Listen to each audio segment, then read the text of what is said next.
मित्रों, यह तो हम जानते हैं कि पृथ्वी पर जन्म लेने वाला कोई भी प्राणी अमर नहीं होता, अर्थात उसे एक ना एक दिन मरना ही होता है।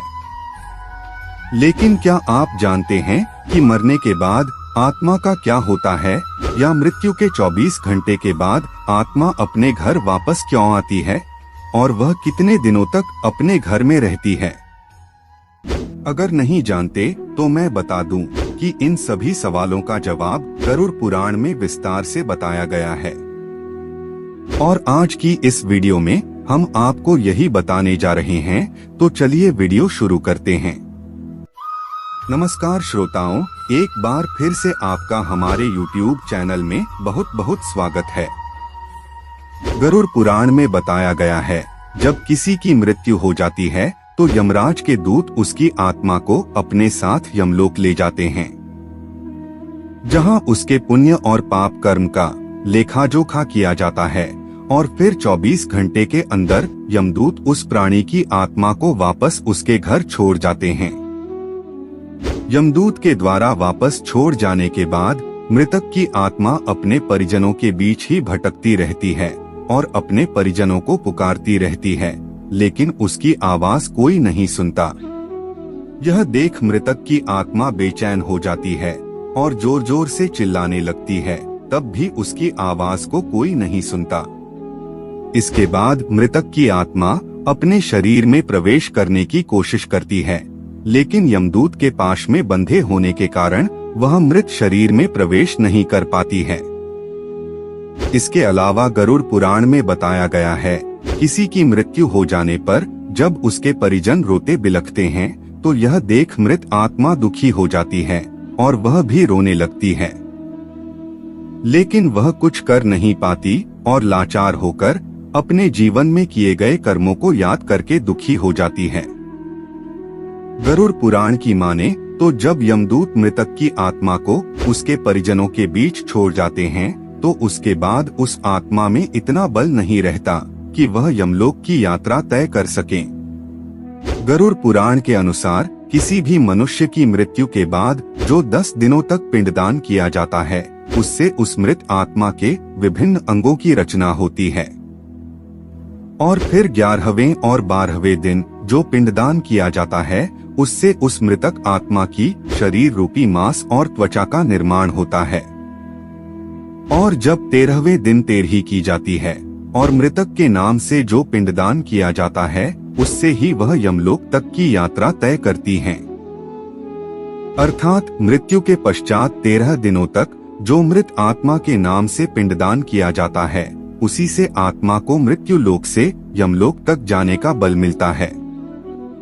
मित्रों, इसलिए गरुड़ पुराण में बताया गया है कि जब किसी मनुष्य की मृत्यु हो जाती है तो उसकी आत्मा 13 दिनों तक अपने परिजनों के बीच भटकती रहती है और इसके बाद मृतक की आत्मा मृत्युलोक से यमलोक की सफर पर निकल पड़ती है, जिसे पूरा करने में उसे 1 साल यानी 12 महीने का वक्त लगता है। मान्यता के अनुसार 13 दिनों तक किया गया पिंडदान इस 1 वर्ष मृतक की आत्मा के लिए भोजन समान होता है। मित्रों, अब आपके मन में सवाल उठ रहा होगा कि अगर किसी मृत आत्मा के निमित्त पिंडदान नहीं किया गया तो क्या होगा? तो मैं आपको बता दूं, इसका भी वर्णन गरुड़ पुराण में विस्तार से किया गया है, जिसके अनुसार जिस मृतक आत्मा के नाम से पिंडदान नहीं किया जाता है, उसे 13वीं के दिन यमदूत जबरदस्ती घसीटते हुए यमलोक ले जाते हैं, जिससे मृत आत्मा को यात्रा के दौरान काफी कष्ट उठाना पड़ता है। इसलिए हिंदू धर्म में हर मृत आत्मा के नियमित 13 दिनों तक पिंड दान किए जाना आवश्यक बताया गया है।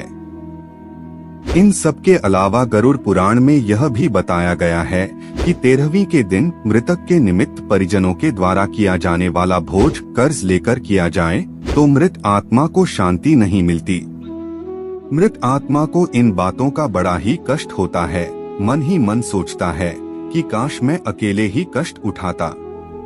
साथ ही गरुड़ पुराण में यह भी बताया गया है कि जो मृतक के परिजन को कर्ज लेकर भोज करने पर मजबूर करता है, ऐसे इंसान को यमराज कभी भी क्षमा नहीं करते और उसकी मृत्यु के बाद उसे कई तरह की यातनाएं देते हैं, और फिर उसे वापस मृत्युलोक में भेज देते हैं।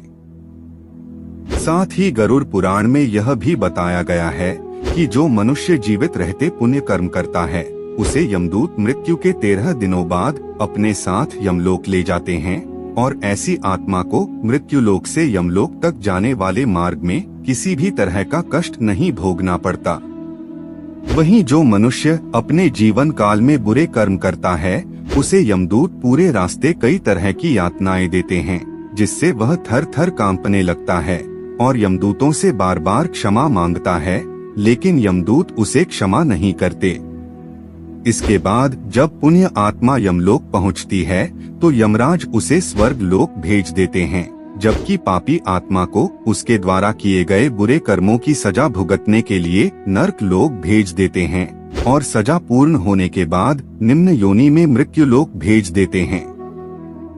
तो मित्रों, उम्मीद करता हूँ कि आपको समझ में आ गया होगा कि आखिर मृत्यु के 24 घंटों के बाद आत्मा अपने घर वापस क्यों आती है। मित्रों, वीडियो अच्छी लगी हो तो लाइक करके हमारे चैनल को सब्सक्राइब कर लीजिए ताकि ऐसे ही सनातन धर्म से जुड़ी जानकारी आप तक पहुंचती रहे। वीडियो पूरा देखने के लिए आपका बहुत बहुत धन्यवाद।